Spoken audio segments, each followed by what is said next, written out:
اهلا بيكي في قناه انا وطفل. لو بتعاني كل يوم مع ابنك علشان ياكل وبتتحايلي عليه بالمعالق والكلام الحلو وبرضه بيرفض، فاحب اقولك انك مش لوحدك، والفيديو ده معمول علشانك، لاننا هنتكلم عن الاسباب الحقيقيه لرفض الاكل عند الاطفال، وهديكي افكار لسناكس صحيه ومسليه تخلي الطفل ياكل من غير ما يحس. خليكي معانا لاخر الفيديو، لان كمان هقولك امتى لازم تزوري دكتور، وهقولك كمان على وصفه سريه متجربه هتغير كل حاجه. خلينا الاول نعرف ليه الطفل بيرفض الاكل. في أسباب كتير ممكن تخلي الطفل يرفض الأكل، ومنها التسنين. الألم بيخلي الطفل يرفض ياكل، وكمان قلة النشاط. لو الطفل مش بيتحرك كفاية مش هيجوع. كمان لو عنده مشكلة حسية، بعض الأطفال عندهم حساسية من قوام الأكل أو ريحته. الملل أو التكرار، نفس الأكل كل يوم هيساوي رفض طبعا. كمان في أمهات كتير بتبالغ في الإلحاح، لما بنضغط على الطفل بيحس إنه مجبر فبيرفض.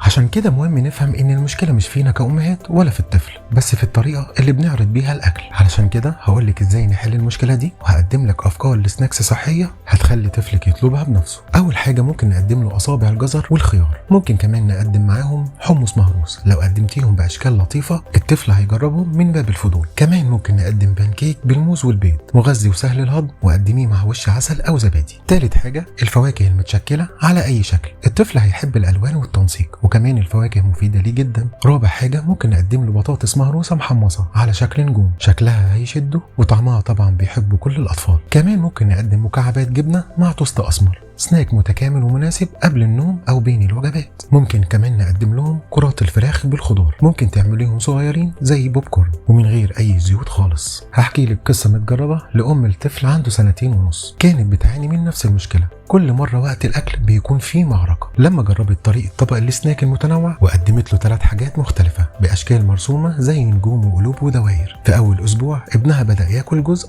وفي الأسبوع الثاني بقى ابنها هو اللي يطلب السناك بنفسه. طيب امتى تروحي للدكتور؟ لو لقيتي فقدان وزن ملحوظ على طفلك، أو بيرفض كل أنواع الأكل حتى السناكس، بيعيط أو بيرجع وقت الأكل، أو بينام كتير جدا ومش نشيط، لو لقيتي العلامات دي لازم تزوري طبيب تغذية أطفال علشان تتأكدي إنه ما عندوش مشكلة عضوية أو حسية. وهقولك على معلومة مفاجأة، في دراسة حديثة من جامعة هارفارد بتقول إن الأطفال اللي بيشاركوا في تحضير الأكل بيكونوا أكتر استعداد لتجربة الأكل الجديد بنسبة 75%. يعني لو خليتي ابنك يساعدك في تجهيز السناك بنفسه، أو حتى خليتيه يحط حاجات بسيطة في الطبق، ده هيخليه ياكل بحب وفضول. شاركينا في الكومنتات إيه أكتر سناك ابنك بيحبه ودايما بيطلبه بنفسه. لو الفيديو فادك اعملي لايك وشير مع أي ماما تعبت من رفض طفلها للأكل، وما تنسيش تشتركي في القناة وتفعلي الجرس علشان تشوفي باقي السلسلة اللي جاية عن تغذية الطفل من أول سنة لحد ما يدخل المدرسة.